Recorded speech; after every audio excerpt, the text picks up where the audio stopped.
नमस्कार, ये आकाशवाणी चंडीगढ़ है। अब आप प्रतिका से प्रादेशिक समाचार सुनिए। पहले इस बुलेटिन के मुख्य समाचार। राष्ट्रपति द्रौपदी मुर्मू ने कहा है कि चौथी औद्योगिक क्रांति की चुनौतियों का सामना करने के लिए जेसी बोस विज्ञान एवं प्रौद्योगिकी विश्वविद्यालय जैसे शिक्षण संस्थानों को महत्वपूर्ण भूमिका निभानी होगी। भारतीय जनता पार्टी की वरिष्ठ नेता किरण चौधरी ने हरियाणा में राज्यसभा के उपचुनाव के लिए नामांकन पत्र दाखिल किए। हरियाणा के मुख्यमंत्री नायब सिंह ने चुनाव घोषणा पत्र के लिए लोगों से सुझाव लेने हेतु संकल्प पत्र वैन रवाना की। मुख्यमंत्री नायब सिंह ने कहा कि चुनाव के लिए उनकी सीट का निर्णय संसदीय बोर्ड करेगा और हरियाणा व चंडीगढ़ में भारत बंद को समर्थन नहीं मिला, जनजीवन सामान्य रहा। अब समाचार विस्तार से। राष्ट्रपति द्रौपदी मुर्मू ने कहा है कि चौथी औद्योगिक क्रांति की चुनौतियों का सामना करने और इसके अवसरों का लाभ उठाने के लिए जेसी बोस विज्ञान एवं प्रौद्योगिकी विश्वविद्यालय जैसे शिक्षण संस्थानों को महत्वपूर्ण भूमिका निभानी होगी। उन्होंने शिक्षण संस्थानों को पूर्व छात्र संघ के योगदान को मजबूत बनाने का भी सुझाव दिया। श्रीमती मुर्मू फरीदाबाद में जेसी बोस विज्ञान एवं प्रौद्योगिकी विश्वविद्यालय के 5वें दीक्षांत समारोह को संबोधित कर रही थी। समारोह की अध्यक्षता हरियाणा के राज्यपाल और विश्वविद्यालय के कुलाधिपति बंडारू दत्तात्रेय ने की। कुलपति प्रोफेसर सुशील कुमार तोमर भी समारोह में उपस्थित रहे। राष्ट्रपति ने कहा, आज पीएचडी की उपाधि प्राप्त करने वाले 13 शोधार्थियों में 8 छात्राएं हैं। ये वर्ष की बात है कि उच्च शिक्षा और शोध के क्षेत्र में हमारी बेटियां आगे बढ़ रही हैं। मुझे बताया गया है कि आज उपाधि प्राप्त करने वाले विद्यार्थियों में भी लगभग 43% बेटियां हैं। मैं चाहूंगी कि ये अनुपात और भी बेहतर हो। राष्ट्रपति ने विश्वविद्यालय में शुरू किए गए जेसी बोस यंग साइंटिस्ट अवार्ड और शोध के लिए सीड मनी जैसी पहलों की सराहना की। उन्होंने प्रसन्नता व्यक्त की कि विश्वविद्यालय नई राष्ट्रीय शिक्षा नीति को लागू करने और उसके लक्ष्यों के अनुरूप शिक्षा प्रदान करने की पहल कर रहा है।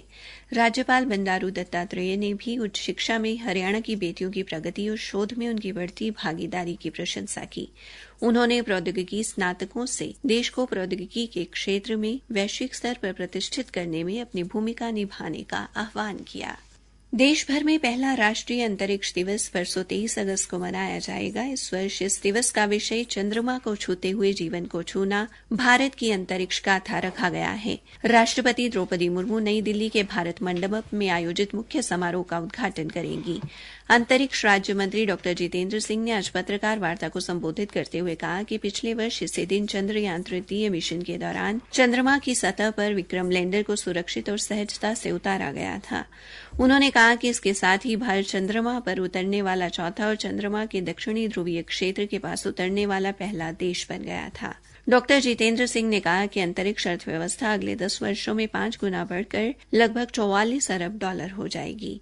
प्रधानमंत्री नरेंद्र मोदी ने 23 अगस्त को राष्ट्रीय अंतरिक्ष दिवस के रूप में घोषित किया था और लैंडिंग साइट का नाम शिव शक्ति बिंदु रखा गया था। ये दिन छात्रों के बीच अंतरिक्ष विज्ञान और प्रौद्योगिकी में रुचि पैदा करके और उन्हें रोल मॉडल प्रदान करके भावी पीढ़ियों को प्रेरित करने के लिए भी समर्पित है।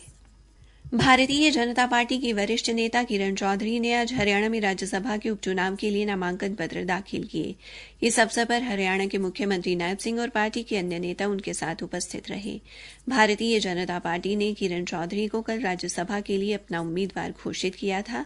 नामांकन दाखिल करने के बाद मुख्यमंत्री नायब सिंह ने श्रीमती किरण चौधरी को सफलता के लिए शुभकामनाएं दी। पत्रकारों से बातचीत में उन्होंने कहा, आज नॉमिनेशन फाइल किया है। हमारे सभी विधायक यहाँ पर मौजूद हैं और उसके साथ साथ अन्य विधायकों ने भी आज किरण चौधरी जी को समर्थन दिया है। उन्होंने कहा कि जोगी राम सिंहा, राम कुमार गौतम, रामनिवास सुरजाखेड़ा, अनूप धानक, नयनपाल रावत और गोपाल कांडा सहित कई विधायकों ने उन्हें समर्थन दिया है। उल्लेखनीय है कि 2 माह पहले श्रीमती किरण चौधरी कांग्रेस छोड़कर भारतीय जनता पार्टी में शामिल हो गई थी। मुख्यमंत्री नायब सिंह सैनी ने 1,20,000 कर्मचारियों की नौकरी पक्का किए जाने के मुद्दे पर कहा कि अध्यादेश जारी किया गया है तथा किसी भी कर्मचारी को अगर कोई दिक्कत आएगी तो उनकी समस्या का हल किया जाएगा। वो आज पंचकुला में चुनाव घोषणा पत्र समिति की बैठक के बाद एक पत्रकार वार्ता को संबोधित कर रहे थे। मुख्यमंत्री के चुनाव लड़ने की सीट को लेकर पूछे प्रश्न पर उन्होंने कहा कि वो किस स्थान से चुनाव लड़ेंगे ये निर्णय संसदीय बोर्ड करेगा। उन्होंने बताया कि आज एक संकल्प पत्र वैन को रवाना किया गया है जो 26 अगस्त तक प्रदेश भर में जनता के बीच गांव-गांव जाकर उनके सुझाव लेगी। मुख्यमंत्री ने कहा कि भारतीय जनता पार्टी ने पिछले 10 वर्षों में लोगों की इच्छाओं के अनुरूप काम किया है। अब 2024 विधानसभा चुनाव का संकल्प पत्र भी जनता के सुझाव के अनुरूप जारी किया जाएगा। उन्होंने बताया कि संकल्प पत्र के लिए 17 लोगों की समिति बनी है जो लोगों से बातचीत करेगी कि कैसे उनकी समस्याओं का और बेहतर ढंग से समाधान किया जा सकता है तथा प्राप्त सुझाव को संकल्प पत्र में समाहित किया जाएगा। उन्होंने कहा कि जो काम सरकार द्वारा किए गए हैं उन्हें भी लोगों के बीच में रखा जाएगा। मुख्यमंत्री ने कहा कि 29 अगस्त को जब समिति की दोबारा बैठक होगी तो उसमें सारी बातों की समीक्षा की जाएगी। उन्होंने बताया कि सुझाव देने के लिए एक विशेष नंबर दिया गया है तथा वेबसाइट के माध्यम से भी सुझाव दिए जा सकते हैं। इसके अलावा सोशल मीडिया के माध्यम से भी सुझाव दिए जा सकते हैं। प्रादेशिक समाचार आकाशवाणी चंडीगढ़ से प्रसारित किए जा रहे हैं। उच्चतम न्यायालय की अनुसूचित जाति और अनुसूचित जनजाति आरक्षण पर हाल ही के फैसले के विरोध में आरक्षण बचाओ संघर्ष समिति द्वारा भारत बंद के आह्वान को हरियाणा और चंडीगढ़ में समर्थन नहीं मिला। हमारे संवाददाताओं से मिली जानकारी के अनुसार जींद, रेवाड़ी, अंबाला, सिरसा, रोहतक, पानीपत, कुरुक्षेत्र, करनाल, कैथल और केंद्र शासित प्रदेश चंडीगढ़ में भारत बंद का कोई असर नहीं देखा गया। बाजार खुले रहे और सभी प्रकार के वाहन सड़कों पर आम दिनों की तरह चलते रहे। शैक्षणिक संस्थान, सरकारी कार्यालय, बैंक और पेट्रोल पंप भी आम दिनों की तरह खुले रहे। चिकित्सा देखभाल, पेयजल, सार्वजनिक परिवहन एवं रेल सेवा जैसी आवश्यक सेवाओं पर भी कोई प्रभाव नहीं पड़ा। राज्य सरकार ने भारत बंद के आह्वान के मद्देनजर कानून और व्यवस्था बनाए रखने के लिए पर्याप्त सुरक्षा प्रबंध किए थे। कुरुक्षेत्र से हमारी संवाददाता ने बताया है कि कुरुक्षेत्र में अनुसूचित जाति के लोगों ने रविदास धर्मशाला से लघु सचिवालय तक रोष मार्च निकाला और उपायुक्त को राष्ट्रपति के नाम ज्ञापन सौंपा। हरियाणा के मुख्य निर्वाचन अधिकारी पंकज अग्रवाल ने मतदाताओं से 1 अक्टूबर को होने वाले विधानसभा चुनाव में अपनी भागीदारी सुनिश्चित करने का आह्वान किया है। श्री अग्रवाल ने कहा कि निर्वाचन आयोग का लक्ष्य सौहार्दपूर्ण माहौल में निष्पक्ष व पारदर्शी ढंग से चुनाव संपन्न करवाना और लोकतंत्र में युवाओं की भागीदारी सुनिश्चित करना है। उन्होंने बताया कि विधानसभा चुनाव की अधिसूचना 5 सितंबर को जारी की जाएगी। नामांकन पत्र 12 सितंबर तक भरे जा सकेंगे। 13 सितंबर तक नामांकन पत्रों की जांच होगी और 16 सितंबर तक नामांकन पत्र वापस लिए जा सकेंगे। मतगणना 4 अक्टूबर को होगी। मुख्य निर्वाचन अधिकारी ने बताया कि 27 अगस्त को मतदाता सूची का अंतिम प्रकाशन किया जाएगा। उन्होंने 1 जुलाई को 18 वर्ष की आयु पूरी कर चुके युवाओं से अपना वोट बनवाने के लिए संबंधित ब्लॉक लेवल अधिकारी से संपर्क करने की अपील की। उन्होंने कहा कि 27 अगस्त को प्रकाशित होने वाली मतदाता सूची में नाम न होने पर फॉर्म 6 भरकर 2 सितंबर तक वोट बनवाने के लिए संपर्क किया जा सकता है।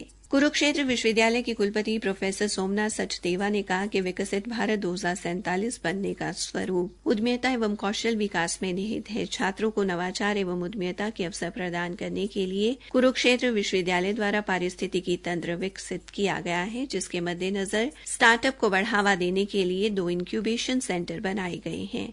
प्रोफेसर सोमनाथ सचदेवा आज विश्व उद्यमी दिवस पर कुरुक्षेत्र विश्वविद्यालय प्रौद्योगिकी इंक्यूबेशन सेंटर द्वारा भारत के लिए निर्माण विषय पर आयोजित व्याख्यान कार्यक्रम में बोल रहे थे।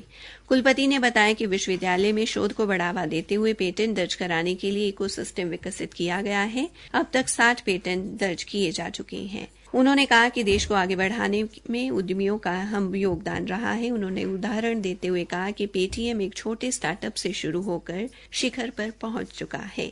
अंत में मुख्य समाचार एक बार फिर। राष्ट्रपति द्रौपदी मुर्मू ने कहा कि चौथी औद्योगिक क्रांति की चुनौतियों का सामना करने के लिए जेसी बोस विज्ञान एवं प्रौद्योगिकी विश्वविद्यालय जैसे शिक्षण संस्थानों को महत्वपूर्ण भूमिका निभानी होगी। भारतीय जनता पार्टी की वरिष्ठ नेता किरण चौधरी ने हरियाणा में राज्यसभा के उपचुनाव के लिए नामांकन पत्र दाखिल किए। इसी के साथ ही समाचार बुलेटिन समाप्त हुआ।